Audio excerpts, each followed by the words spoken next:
Friends, welcome জানাচ্ছি আমার YouTube চ্যানেলে। সবাইকে চলে এসেছি আপনাদের জন্য আরও একটা নতুন ভিডিও নিয়ে। অবশেষে প্রকাশ হয়ে গেছে কলকাতা বিশ্ববিদ্যালয়ে পিজি ড্রাফট মেরিট লিস্ট চলে এসছে। এমএ, এমএসসি এবং এমকম পরপর তার আপডেটও হচ্ছে। শেয়ার করছি আজকের এই ভিডিওটায়। আদৌ কি এন্ট্রান্স পরীক্ষা হবে? কারণ ডেটে অনেক চেঞ্জেস চলে এসেছে সিইউর তরফ থেকে। তো কীরকম আবেদন হলো? অ্যাকচুয়ালি 15 তারিখ অবধি একটা আবেদন হয়েছিল, তার পরবর্তী আবার গতকাল অবধি 27 তারিখ অবধি একটা আবেদন হলো। তো কতটা আবেদন বাড়লো, কতটা ফারাক এলো আজকের যে তাদের যে কাট অফে, চলুন শেয়ার করছি।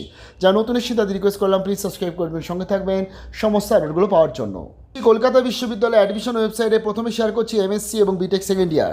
জানিয়ে দিই এখানে অ্যাডমিশন শিডিউল থেকে অনেক কিছু চেঞ্জেস হয়েছে এবং বর্তমানে কিন্তু কারেকশনের জন্য সিইউ সুযোগ দিচ্ছে এমএসসি স্টুডেন্টসদেরকে। তো এখানে রিভাইস মেরিট লিস্ট আপনারা চলে এসেছে, জাস্ট ওটা ক্লিক করতে হবে।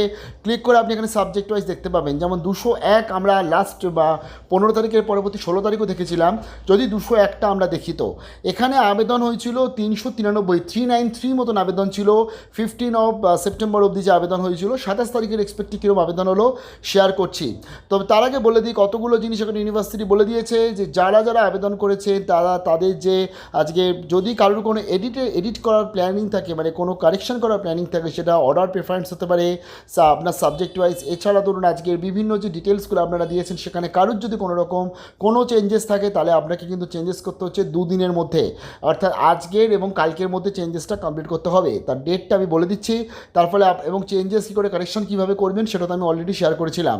প্রথম যে নামটা দেখতে পাচ্ছেন এটা কিন্তু 15 অবধি যে আবেদন হয়েছিল সেই রেসপেক্টে সেম নাম রয়েছে এবং 393 মতন আজকে আবেদন হয়েছিল। আমরা যদি স্ক্রল করে একটু দেখি লাস্ট কত আবেদন হলো এবং কটা আবেদন এই লাস্টের 15 থেকে 27, কারণ অনেকটা দিন সময় ছিল। 393 থেকে 399 মাত্র আবেদন হয়েছে, মাত্র 6টা আবেদন হিসাব মতন বেড়েছে আজকের কলকাতা বিশ্ববিদ্যালয় কিন্তু আজকের এই 201 ফিজিক্সে।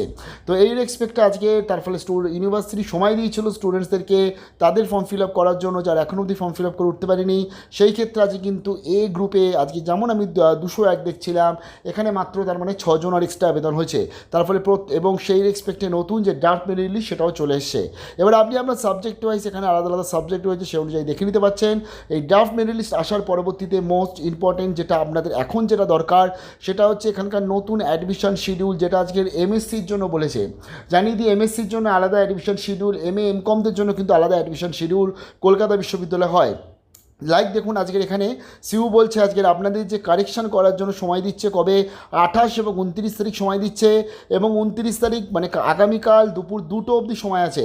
কারণ কালকেরই চলে আসবে আমাদের কাছে কিন্তু প্রথম প্রভিশনাল মেরিট লিস্ট আফটার কারেকশানের পরবর্তী, এবং প্রভিশনাল মেরিট লিস্ট আসার মানে হচ্ছে কে কত মোটামুটি পজিশানে এলো আমাদের কাছে, কাট অফটাও পুরোপুরিভাবে ক্লিয়ার হবে।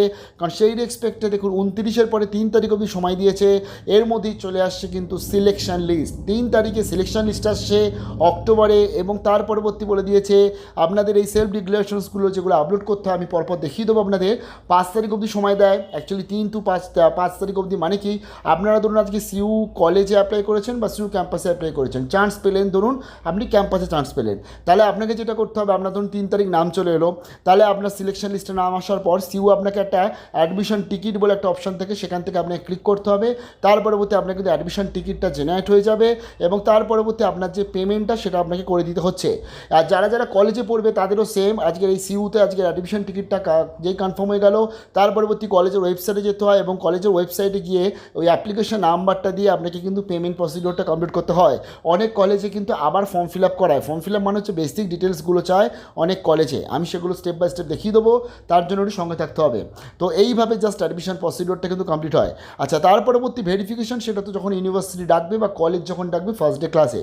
আচ্ছা, এবার দেখুন এখানে অ্যাডমিশন লিঙ্ক যেটা after will be provided after verification of submitted document submit করে দেওয়ার পরবর্তী এই জিনিসগুলো সাবমিট করছেন আপনি, সেটা কলেজ হোক বা ক্যাম্পাস হোক, এবং তার পরবর্তী আপনার ডকুমেন্ট দিয়ে দেওয়ার পরে পেমেন্ট করার জন্য বলে দিয়েছে 6 তারিখের মধ্যে সময় দিচ্ছে, তার মধ্যে পেমেন্ট কমপ্লিট করতে হয় এবং বলে দিয়েছে ফার্স্ট লিস্টে সিলেকশন লিস্টে অ্যাডমিশন 6 তারিখের মধ্যেই শেষ করতে হবে এমএসসি।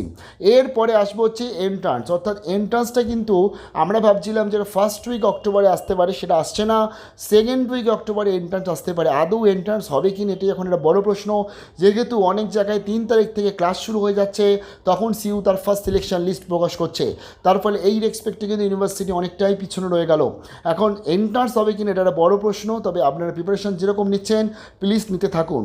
তো আমি আবার চলে যাচ্ছি আজকে কলকাতা বিশ্ববিদ্যালয় তাদের ওয়েবসাইটে, এবং এখান থেকে গিয়ে আপনারা দেখে নিতে পারছেন ড্রাফট মেরিট লিস্ট। এটা পার্ট এদের, পার্ট বিদের তো ড্রাফট মেরিট লিস্ট আসবে না, কারণ তাদের পুরো সিলেকশনটাই হবে হচ্ছে আপনার এন্ট্রান্সের মাধ্যমে। এন্ট্রান্সের পরবর্তী আসবে আপনাদের মেরিট লিস্ট। শেয়ার করে দিচ্ছি এমএ অ্যাডমিশনের জন্য কিন্তু অলরেডি চলে এসছে, এবং এমকমেরও চলে এসছে, এবং পরপর আপলোড হচ্ছে। অ্যাকচুয়ালি আপনারা অনেক সময় দেখবেন যে নো ফাউন্ড বলছে, তারপরে সেটা আপলোড হচ্ছে, কিছুটা সময় দিন পেয়ে যাবেন।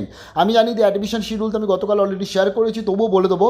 তবে তার আগে আমরা একটু ড্রাফট লিস্ট দেখছি। যেমন ড্রাফট লিস্ট এখানে আমি যদি গ্রুপ এ দেখি, সিউর 80% স্টুডেন্টস বাংলার জন্য যে আবেদন হয়েছিল আগের বার মোটামুটি 1435 মতন মনে আবেদন হয়েছিল, যদি ভুল বলে থাকি তাহলে সরি, মানে 1430 কি 35 এর মধ্যে আবেদন হয়েছিল। তো মানে আমরা এই যে টোটাল আমরা ধরতে গেলে 10 দিন সময় পেলাম বা 11টা দিন সময় ছিল, তাতে কীরকম কী আবেদন হলো বাংলাতে সেটা আমরা একটু দেখি। প্রথমত আমি যে নামগুলো প্রথমে এখানে দেখতে পাচ্ছি, তো এই নামগুলি কিন্তু আমরা আগের লিস্টেও দেখতে পেয়েছিলাম। তো এখানে আপনার যে আবেদন হয়েছিল 1400 সামথিং মতন আবেদন হয়েছিল, এখন আবেদন হলো কিন্তু 1545, মানে হিসাব মতন আপনার কিন্তু 100 মতন আবেদন হয়েছে বাংলাতে বা আজকের এই 10টা দিনের মধ্যে। অর্থাৎ এক্ষেত্রে আপনারা যে র্যাঙ্কটা দেখেছিলেন সেই র্যাঙ্কটা কিন্তু বর্তমানে অনেকটাই চেঞ্জেস আপনারা পাবেন। তো বিশাল বড় বেস্ট অফ লাক জানাচ্ছি। এইভাবে জাস্ট গিয়ে আপনাকে দেখতে হবে, এবং পরবর্তী পরপর লিস্টগুলো যেগুলো এখন অবধি আপলোড হয়নি খুব তাড়াতাড়ি আপলোড হয়ে যাবে। আচ্ছা, এবার মোস্ট ইম্পর্টেন্ট, আমি তো এমকমের লিস্টটা দেখে নিচ্ছি। তো এর পরবর্তী আমার হচ্ছে ভর্তি কবে থেকে শুরু হবে। তো তার জন্য কলকাতা বিশ্ববিদ্যালয়ে অ্যাডমিশন শিডিউল এটা বারে বারে আপনাকে ডাউনলোড করতে হবে কিছুদিন পরপরই, কারণ এটা কিন্তু বারে বারে চেঞ্জেস হয়। যেমন এখানে বর্তমানে দেখুন আজকে আপনার যেটা আমাদের 28 তারিখের লিস্টে অলরেডি ড্রাফট লিস্ট চলে এসছে। এবার হচ্ছে প্রভিশনাল মেরিট লিস্ট আসবে কবে, 1 তারিখে আসবে, অর্থাৎ এমএসসির সাথে কিন্তু এটা কানেক্টেড নয়। আর এখানে কিন্তু এডিটেড অপশানটা তো কাল অবধি ছিল, সেটা আমি বলেওছিলাম। এবং এখানে বলে দিয়েছে সিলেকশন লিস্ট আসবে 3 তারিখে, অর্থাৎ এমএসসি এমকম তিনটেই লিস্ট আসবে কিন্তু আপনার 3 তারিখে লিস্ট আসতে চলেছে ক্যালকাটা ইউনিভার্সিটিতে। আর এক্ষেত্রে প্রভিশনাল সিলেকশন লিস্ট চলে আসার পরবর্তীতে তো শেয়ার করে দেবো কীরকম কী কাট অফ মোটামুটি এলো।